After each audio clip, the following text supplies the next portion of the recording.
नष्टप्रायेषु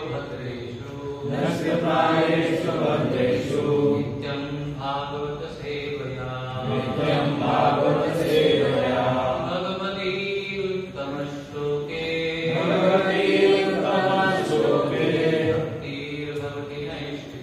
भक्तिर्भवति नैष्ठिकी कृष्णाय वासुदेवाय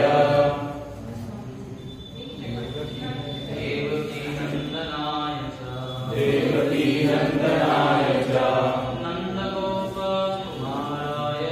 नंदगोपाकुमाराय गोविंदाय नमो नमः। ओम अज्ञानतिमिरन्धस्य तस्मै श्री गुरवे नमः।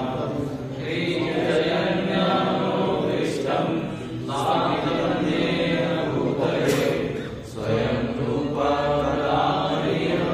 ददाति स्वपदान्तिकं वन्देऽहं श्रीगुरो श्रीमहापदकमलं श्रीगुरुं वैष्णवांश्च श्रीरूपं स्थापयातां सहगणरघुनाथान्वितं सजीवं साद्वैतं सावधूतं परिणतां चैतन्यदेवं श्रीराधा कृष्णपादान् सहगणा श्रीविशाखान्वितांश्च माधोष्माय कृष्णाय भूतले श्रीमते भक्तिवेदान्तस्वामिने नामिने।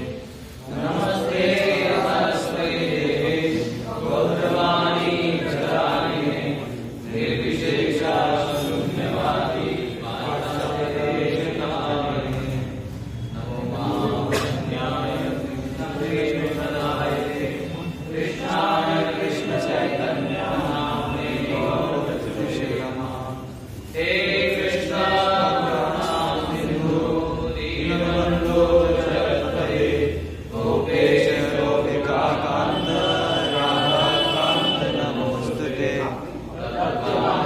गौरांगी राधे वृंदावनेश्वरी वृषभानुसुते देवी प्रणमामि हरिते। वाञ्छाकल्पतरुभ्यश्च कृपासिन्धुभ्येव च पतितानां पावनेभ्यो वैष्णवेभ्यो नमो नमः। जय श्री कृष्ण चैतन्य प्रभु नित्यानंद श्री अद्वैत गदाधर श्रीवासादि गौरभक्तवृंद। हरे कृष्णा कृष्णा कृष्णा हरे हरे हरे राम राम राम हरे हरे।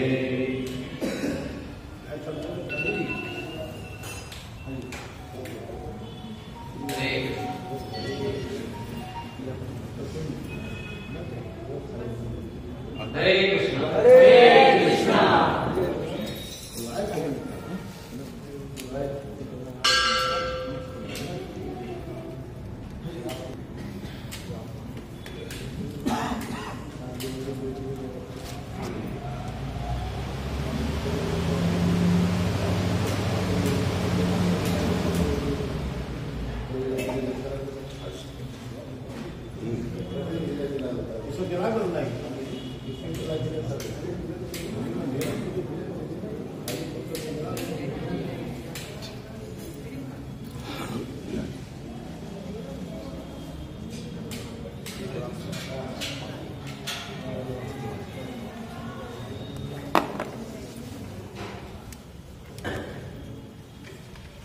कृष्णा।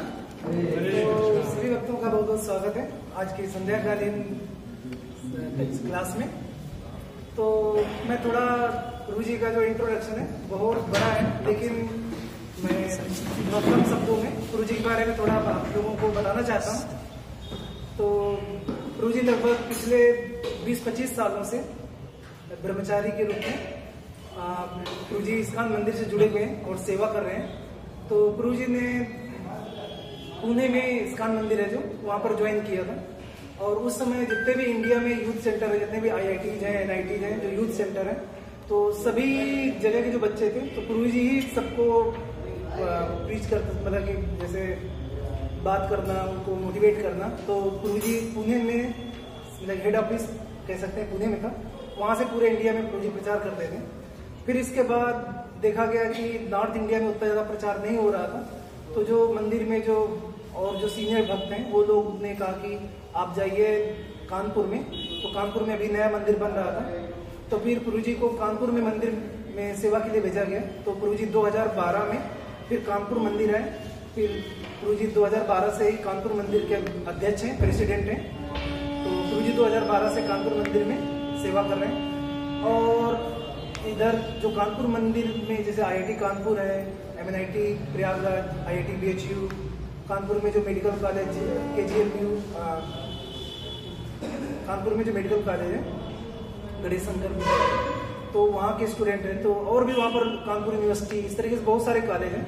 तो उन सभी बच्चों को प्रभु जी अभी पर्सनल मोटिवेट करते हैं, बताते हैं, को गाइडेंस देते हैं। और इसके बाद प्रभु जी का और सेवा इस्कॉन में यही है कि कोई अगर सेवा कुछ करता है बहुत अच्छे से तो उसको और सेवा दी जाती है। तो अभी इस समय प्रभु जी यूपी के, सेंट्रल यूपी के अभी रीजनल सेक्रेटरी हैं। तो जिसमें से कानपुर, लखनऊ, लखीमपुर ये सब आता है। तो इसीलिए प्रभु जी यहाँ पर देख रहे थे कुछ भक्त हैं बहुत अच्छे से प्रैक्टिस कर रहे हैं भक्ति की। तो सभी भक्तों को संग देने के लिए प्रभु जी का आगमन हुआ है। तो एक बार हम लोग सभी लोग परंपरागत तरीके से प्रभु जी का एक बार हरे कृष्णा मंत्र बोल के स्वागत करेंगे। हरे कृष्णा कृष्णा कृष्णा हरे हरे, हरे राम राम हरे हरे। हरे कृष्ण। बहुत बहुत धन्यवाद। हरे कृष्ण हरे कृष्ण। और विशेष इस मंदिर के प्रबंधक सभी यहाँ के उपस्थित भक्तगण ये स्वर्णिम अवसर प्रदान करने के लिए भगवान के सामने भगवत चर्चा करने का एक स्वर्णिम अवसर प्रदान किए, इसलिए मैं बहुत अपने आभार प्रकट करना चाहूँगा।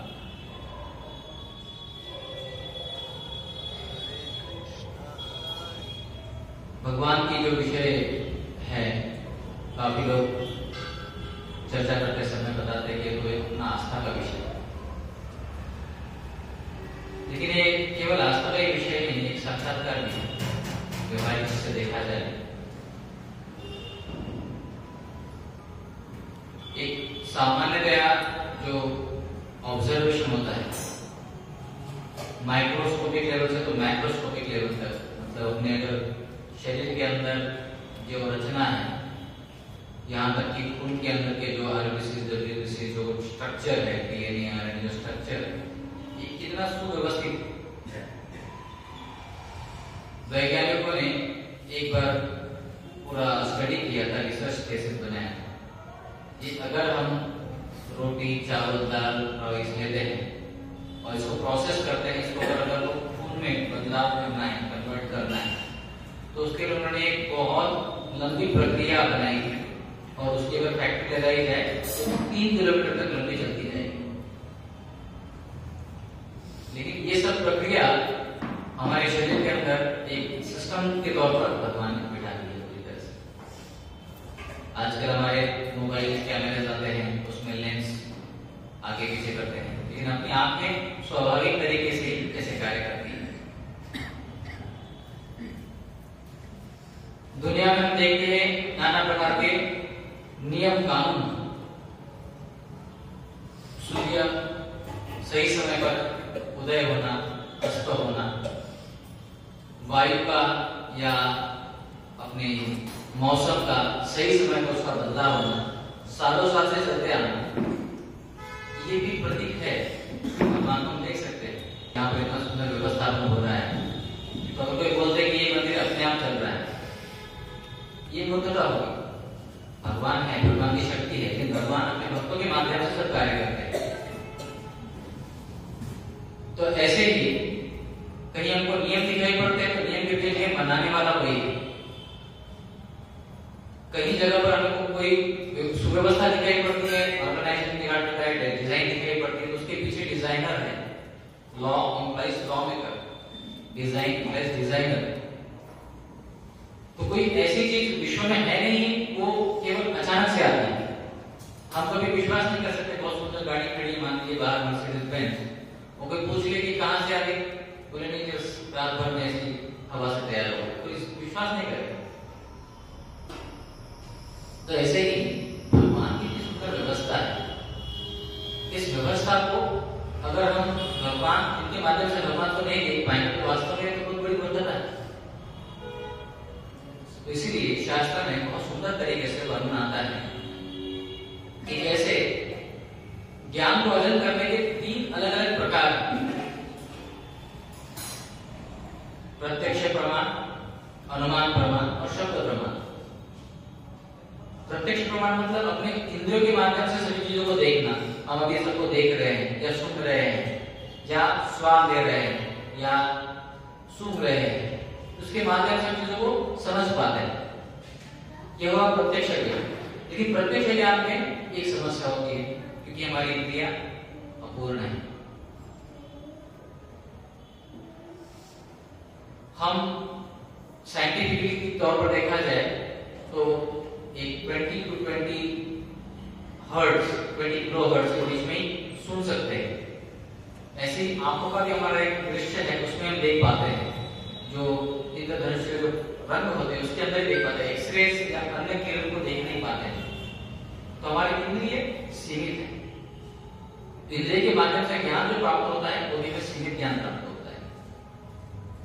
तो इसलिए ये बहुत महत्वपूर्ण विषय है कि प्रत्यक्ष प्रमाण के माध्यम से हम पूर्ण ज्ञान प्राप्त नहीं कर सकते इंद्रियों के माध्यम से, क्योंकि इंद्रियां अपूर्ण है। शास्त्रों के आधार पर कोई भी जीवात्मा होता है तो जीवात्मा में 4 प्रक्रिया होती है। 1 नंबर, उनकी इंद्रियां अपूर्ण है और इसके कारण वो imperfect senses leads to illusion, भ्रम पड़ जाता है। और भ्रम पड़ने के कारण वो मिस्टेक्स करते हैं, गलतियां करते हैं, और गलतियां होने के बाद में उसको छुपाने का प्रयास करते हैं। तो वास्तव में प्रत्यक्ष प्रमाण एक सीमित हो जाता है।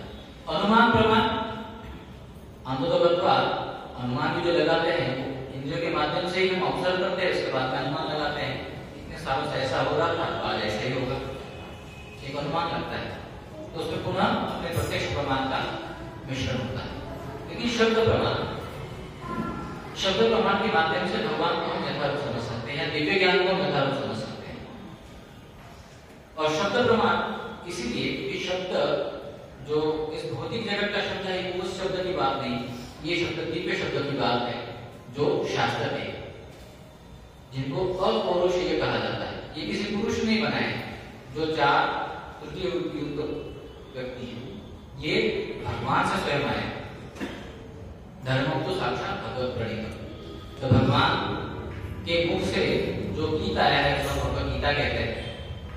और भगवान के उन सिद्धांतों को अपने जीवन में उतारने वाले जो भगवान के भक्त हैं उन्हें भागवतम कहते हैं।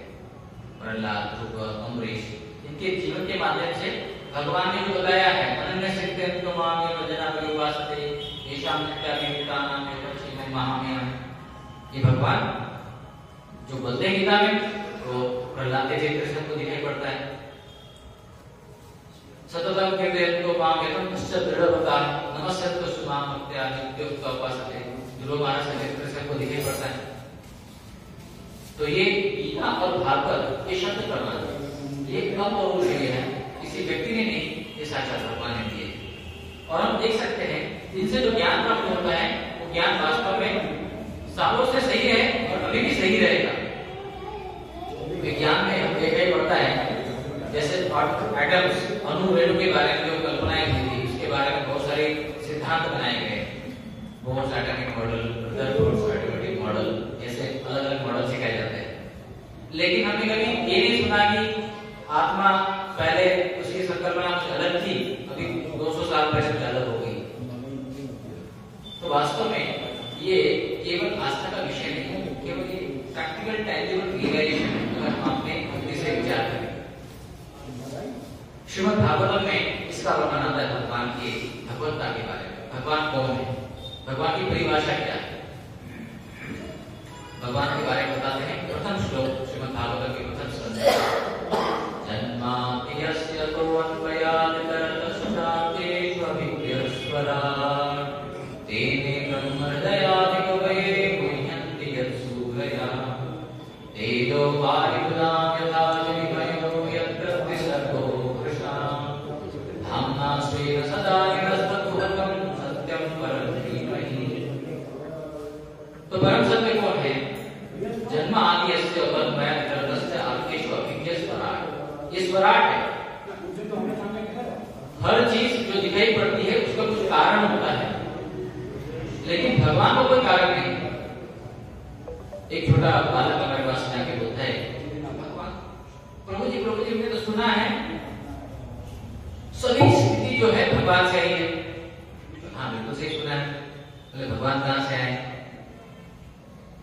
एक इंक्लूसिव होता है, बच्चों में बहुत अच्छा है। हमने उनको बताया कि भगवान का कोई ओरिजिन नहीं है, लेकिन ये थोड़ा लॉजिक के परे जाता है। हर चीज अगर हम लॉजिक से समझ जाए तो लॉजिक ही भगवान बन जाएंगे।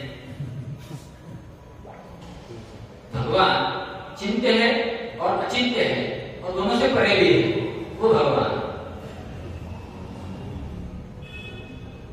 तो भगवान स्वराट, जैसे उदाहरण के प्रभुपाद जी बताते हैं, रेलवे गाड़ी है, हर बोगी जो है लगी है एक दूसरे के पीछे, आगे वाले पे डिपेंड है, आगे वाले पे डिपेंड, आगे वाली मूव करे तो पीछे वाली जा रही है, लेकिन इंजन जो है वो स्वराट स्वयं से ही चलता है।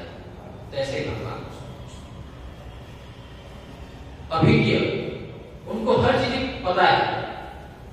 जैसे प्रभुपाद उदाहरण देते हैं, कोई आर्किटेक्ट है, वो पूरा ब्लूप्रिंट बना देते हैं अपनी बिल्डिंग का, और उसके बाद में वो साइड पे बिना जाए बता सकते हैं कहां पे क्या है, क्योंकि उन्होंने डिजाइन किया है पूरा। तो ठीक उसी तरह से भगवान भी, हालांकि भौतिक जगत में पूरी तरह से वो अपना पैर नहीं रखते हैं, यहाँ पर डायरेक्ट स्पर्श नहीं करते हैं, लेकिन भौतिक जगत में जो भी कार्य कर रहे हैं उसके बारे में क्लियरली बता सकते हैं। जन्माद्यस्य, तो वो सृष्टि के निर्माता, उसके पालन करता, उसके संहार करता, तीनों ही भगवान। वो स्वराट है और वो हर चीज को यथारूप जानते हैं। लेकिन इनको जानने के लिए बड़े बड़े लोग भी भयभीत हो जाते हैं। तेजो वारी प्रणाम यथा तयो यत्र त्रिसर्गो वृषा धाम्ना स्वेन सदा निरस्तकुहकं सत्यं परं धीमहि। सुर और असुर भ्रमित हो जाते हैं कि भगवान कैसे। श्रीमद् भागवत महापुराण में इसका बहुत सुंदर वर्णन आता है। कैसे? एक बार की बात है, भगवान कृष्ण जो परम सत्य परम ब्रह्म है, भगवान है, ग्वाल वालों के साथ में वृंदावन में वन विहार कर रहे हैं, और उनका तो कार्य ही था आनंद लेना। भगवान की एक विशेषता है, एक बार कथा में जाने के पहले और एक बार बता दूं। एक जर्मनी के फिलोसोफर आए भारत में, कोलकाता पहुंचे। कोलकाता में काफी अलग अलग मंदिरों में गए, उनको अलग अलग जगह अलग अलग विग्रह की दर्शन किए उन्होंने। और बाद में जब वो कृष्ण भगवान के मंदिर में आए तो बोले he seems to be great God, ये भगवान है। तो पूछा आप इनको ही कोई भगवान बोल रहे? बोले नहीं, अलग अलग मंदिरों में गए, वहां पे अलग अलग देवताएं हैं, भगवान हैं, लेकिन वो किसी के ऊपर ध्यान कर रहे हैं, कोई अपने हाथ में बहुत अस्त्र शस्त्र लेकर कुछ कार्य में लगे हुए हैं, लेकिन ये जो है केवल आनंद में है, बांसुरी बजा रहे हैं, अपने प्रियतमा के साथ में लीला विहार कर रहे हैं। ये भगवान, क्योंकि वो आनंद के भोक्ता है। तो श्रीमद् भागवत महापुराण में जब वो वन विहार चल रहा था भगवान कृष्ण का, और वहां पर सब गोप बाल अपने घर से जो उनकी टिफिन लेकर आए थे, लेकर बैठे हुए हैं, वन भोजन हो रहा है। तो भगवान के वन भोजन के लिए एक नेचुरल थाली होती थी वहां पर, अलग अलग प्रकार की, किसी किसी की पत्थर की थाली, तो किसी किसी की कमल पत्र की थाली। हाँ, तो ऐसे अलग अलग जो जंगल में दिखते हैं, अलग अलग प्रकार के जो पत्ते हैं, कभी फूल होते हैं, इनसे जो थाली बनाई इसके ऊपर अपने घर से लाया हुआ सब व्यंजन उन्होंने रखा। और हर गोपालक उनका एक ही विचार होता था कि मैं भगवान कृष्ण को कैसे आनंद प्रदान करूं। एक गाना देखो, मेरी माँ ने समोसा दिया है कि आपके लिए, तो बोलता है देखो ये छाछ की आपके लिए भेजा है भगवान, और स्वयं ग्रहण करने के पहले भगवान को अर्पण करना, क्योंकि उनका सर्वस्व जो है केवल भगवान और भगवान की संतुष्टि, भगवान की पूर्णता, भगवान का आनंद जिसमें है उसमें इनका आनंद है। ये आनंद बड़ा उच्च कोटि का आनंद है, ईश्वर को भाव करने की तरह से। तो सभी को बालक भगवान को दे रहे हैं, बताते हैं कि भगवान के चारों ओर भगवान के सब द्वार पर बैठे, और भगवान हर एक के साथ में अपनी नजर मिला रहे, और हर एक व्यक्ति को लग रहा था भगवान केवल मेरी तरफ ही देख रहे हैं। अभी मैं आपकी तरफ देख रहा हूँ तो आपको लगता है कि प्रभु जी की तरफ देखे, हम ये दोष है, इसलिए वो भगवान अंगानि यस्य सकल इंद्रिय वृत्तिवन्ति पश्यन्ति मां चरन्ति निरंतर। भगवान एक इंद्रिय अन्य सभी इंद्रियों का कार्य कर सकते हैं। हमारे एक इंद्रिय एक ही कार्य कर सकते हैं, दूसरा कार्य नहीं कर सकते। आंखों से हम केवल देख सकते हैं, सुन नहीं सकते, लेकिन भगवान आंखों से देख भी सकते हैं, भोजन ग्रहण भी कर सकते हैं और सुन भी सकते हैं, सब कुछ कर सकते हैं। वो है भगवान। तो भगवान सभी ग्वाल वालों की तरफ देख रहे हैं, और ग्वाल वाले देख रहे हैं भगवान की तरफ कि भगवान मेरे माता ने दिया हुआ जो व्यंजन है उसको ग्रहण करें। तो उतने में एक नटखट था, जब चल रहा था तो उन्होंने बोला कान्हा मित्र है, उन्होंने तुरंत भगवान की छाप उठा करके खा दी। तो ऐसे कान्हा भी वहां पर भगवान को कार्य नहीं करते, उनको अच्छा नहीं लगता है भगवान के नाम, उनको लगता है कि वे सब मित्र हैं, मित्रवत करें व्यवहार करें। तो तुरंत वो दौड़ पड़े उनके पीछे, वो आगे भाग रहे, पीछे जा रहे, और उन्होंने तुरंत छाछ पूरी अपनी मुंह में डाल दी। बोले देखो मदद दी आपके लिए नहीं है, ऐसे दिखा रहे। तो कान्हा तो एक स्टेप आगे भगवान मार छाछ बाहर, और भगवान क्या किया,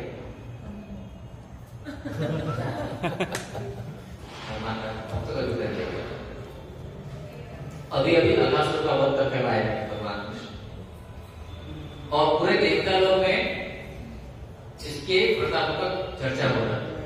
ब्रह्मा जी को लगा ये छोटा सा गीता बालक ये भगवान हो सकता है, तो अपने हंस वाहन पर बैठकर आए देखने के लिए, और उसी समय पर आए जब ये लीला चल रही है। ब्रह्मलोक में विष्णु की पूजा अर्चना जब करते हैं, भगवान कृष्ण की अर्चना करते हैं, वहां पे कितने नियम है हमारे, कितनी शुद्धि हम बनाए रखते हैं, तो उसके बाद भगवान को भोग लगाते हैं, तब जाकर भगवान प्रसन्न होते हैं, तो आते हैं, ना आते नहीं है। और ये बालक तो छूट गया था, ये कैसा भगवान? मन में शंका है, डाउट। भगवान तो अभिज्ञ है, वो खुद के हृदय की बात जानते हैं, और हम सब जो बैठे हैं हमारे हृदय की बात जानते हैं, ब्रह्मा जी की हृदय की बात जानते हैं। ब्रह्मा जी ने सोचा चलिए ब्रह्मा जी का जो वास्तव में शरीर जो बना है केवल और केवल बुद्धि का बना हुआ, ऑल इंटेलिजेंस नथिंग एल्स। अपने शरीर में पंचमहाभूत है, उसके अंदर एक छोटी सी बुद्धि गई कभी कभी काम करके कभी नहीं कर रही है। लेकिन भगवान ब्रह्मा जी के चार उसका जो शरीर है पूरा बुद्धि का बना। तो ऐसे भगवान ब्रह्मा जी जब सोचने लगे कि मुझे तो टेस्ट करना चाहिए कि भगवान दिए नहीं देख लूं मैं, तो तुरंत उन्होंने बहुत अपनी माया रचने का प्रयास किया। जो ही वो अपनी माया रचने गए वैसे वो भगवान की माया में अटक गए। उसको पता लगा कि ये हमारे बॉस दिखते तो बड़े सरल है, तो इन्होंने तुरंत सोचा जिनकी गाय जो है थोड़ी घास खाते हुए और हम कर लेंगे। तो बात सोचने लगे अरे हमारी गैया कहां चली गई? कृष्ण में चिंता मत करो, आप सब बैठो, मैं गैया को अभी ले आता हूं। भगवान जब ऐसा बोल रहे थे तो भगवान को पता था गैया क्यों बाहर गई है। ब्रह्मा जी की कृष्ण निकले, काफी समय लग गया, कुछ मिला नहीं उनको वहां। बस आए, यहां देखा तो बाल नहीं थे। क्योंकि ब्रह्मा जी ने सोचा अगर वास्तव में कृष्ण है तो मैं देखना चाहता हूं, तो इसे करके उन्होंने पूरे बाल बालों को वहां से उठाकर जाकर गुफा में छुपा दिया। भगवान आकर मुस्कुराए, ब्रह्मा जी चले गए थे वहां से। भगवान ने क्या किया? विस्तार किया, अपने शरीर से विस्तार किए, और जितने ग्वाल बाल थे, जिस कलर में, जिस साइज में, जिस शेप में, जिस अवतार में थे, वो सब को बना दिया, सब बैठ गए वहां पर, और उनका लीला भी अच्छा ट्राई हो जाता। गैया वहां, ग्वाल बाल वहां, कृष्ण वहां। ब्रह्मा जी सभी ग्वाल बालों को जब गुफा में रखकर वापस आए, यहाँ आने के बाद देखते ये क्या हो गया? शायद मैं गया ही नहीं वहां पर, देखकर आता हूं वहां पर रखा के नहीं, बार वहां गए देखने के लिए, वहां ऐसे सब वहां पे बैठे हैं गुफा में। इधर आए, यहां पे भी दिखाई पड़ रहे हैं, डबल सेट कैसे हो गया है?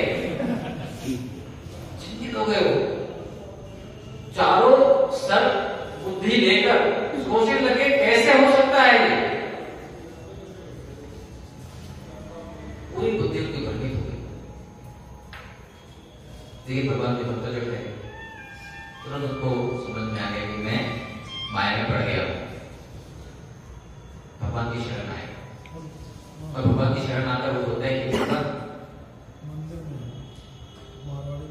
जैसे बच्चा होता है, माता के घर में नटखट करता है, दांत मारता है,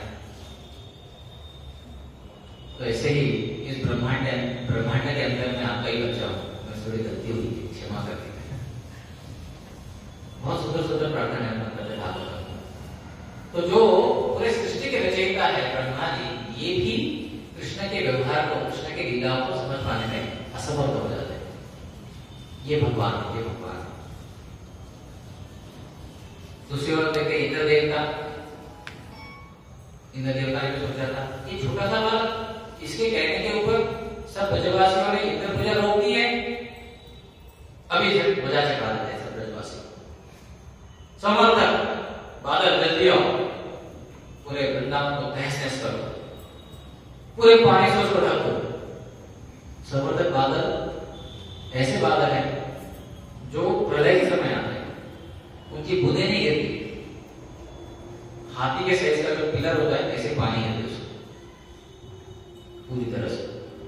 तो समर्थक बादल आए, पूरी तरह से वृंदावन के ऊपर पानी बरसाना शुरू कर दिए। इतना पानी बरसाए कि उनके पास का कैपेसिटी, कोटा खत्म हो गया। लेकिन गोवर्धन महाराज, गिरिराज महाराज की इन्होंने आश्रय दिया भगवान कृष्ण और सभी ब्रजवासियों। पूरा शक्ति लगाने के बाद, इतना स्वयं आने के बाद, जब उनको पता चला ये क्या हो रहा है, तो उनको लगा शायद मुझे गलती कर दी। आचार्य का बड़ी अच्छी लीला बताते हैं, इसमें एक बहुत सीख बताते हैं कि भगवान ने देखा इंद्र ने भी गलती की थी और ब्रह्मा जी ने भी गलती की, उनको टेस्ट कर दिया। लेकिन भगवान इंद्र से बड़े खुश थे। क्यों? क्योंकि इस लीला के माध्यम से सभी भक्त लोग भगवान के साथ में आए थे, 7 दिन और 7 कला के लिए, और वो आस्वादन कर रहे थे भगवान की संगति का। भगवान बहुत खुश थे और उनके भक्त लोग भी बहुत खुश थे। ब्रह्मा जी को थोड़े गुस्से तो विलय कर दिया। मुह्यंति यत् सूरया, जो सूर लोग है, जो देवता लोग है, ये भी मोहित हो जाते हैं, भगवान को नहीं समझ पाते।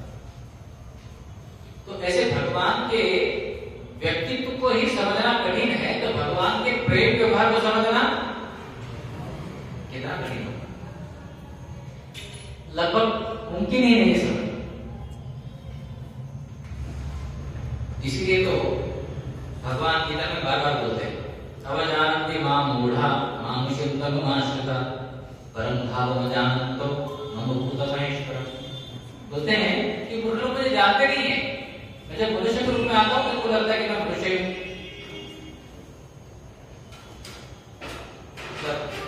ऐसे कुबुद्धि का एक विचार होता है। हमारे पूरे मंदिर में भक्त लोग खड़े थे, बैठे थे, तो एक लड़का लड़की आए मंदिर में दर्शन करने के लिए, फ्रेंड्स होंगे। तो ये प्रभु जी ने बोला कि माताओं उधर से दर्शन करो, प्रभु जी लोग इधर से दर्शन करो। तो बड़े थोड़े अटपट स्वभाव के थे, थोड़े बोले उन दोनों को पहले बाजू बाजू करो, बाद में हम दोनों बाजू बाजू।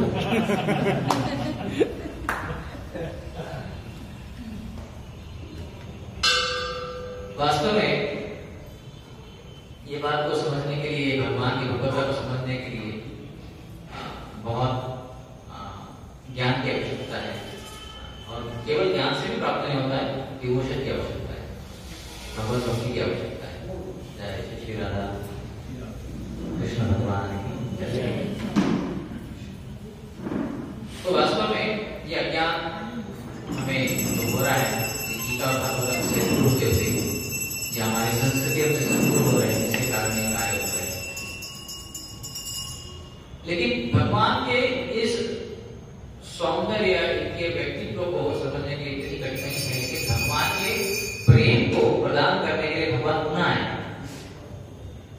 गीता में भगवान ने बताया, सर्वधर्मान् परित्यज्य माम एकम शरणं व्रज अहं त्वां सर्व पापेभ्यो मोक्षयिष्यामि मा शुचः।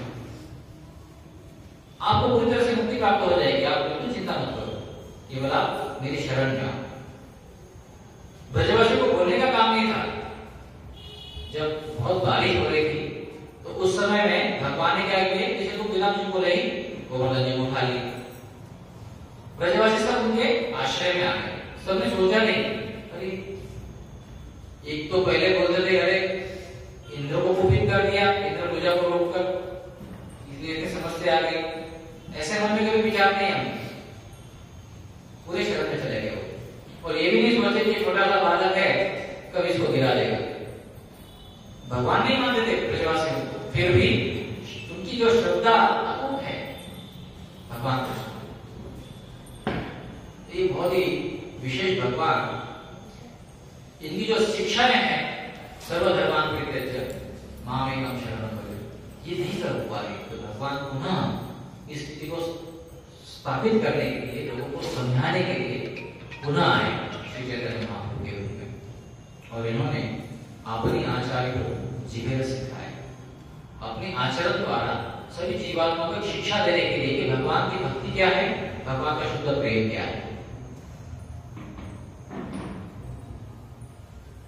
आराध्य भगवान ब्रजेश तनय तद्धाम वृंदावन रम्या पाचित उपासना ब्रजवधू वर्गे नमा कल्पिता श्रीमद् भागवत प्रमाणमदम प्रेम कुमार महा श्री चैतन्य महाप्रभु मदनिधम तत्रादरा नापदा। तो आराध्य हो रहे हैं भगवान ब्रजेश तनय, जो ब्रज के ईश है, इनके बेटे। ब्रजेश कौन है? नंद बाबा, उनके बेटे।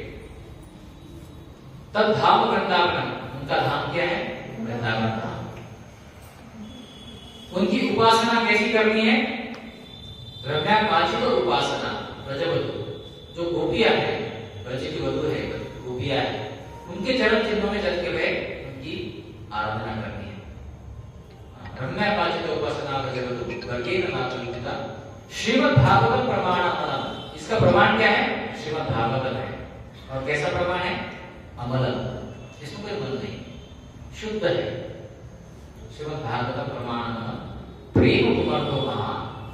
प्रेम ये पुरुषार्थ सबसे महान है। जनरली धराधाम पर हम 4 पुरुषार्थ के बारे में सुनते हैं, धर्म, अर्थ, काम, मोक्ष। लेकिन प्रेम मोक्ष से परे है। प्रेम कुमर्थो महान। मोक्ष में तो केवल मुक्ति प्राप्त होती है।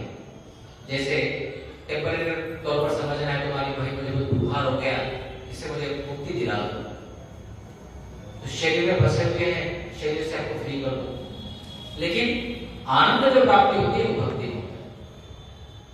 तो भगवान की भक्ति प्रेम कुमार तो महान, पंचम पुरुषार्थ है प्रेम कुमार। प्रेम भगवान का भक्तों के प्रति जो प्रेम है वो प्रेम, उस प्रेम शिक्षा को देने के लिए श्री चैतन्य महाप्रभु है, जिनका आविर्भाव अभी आने वाले साल मार्च होने जा रहा है।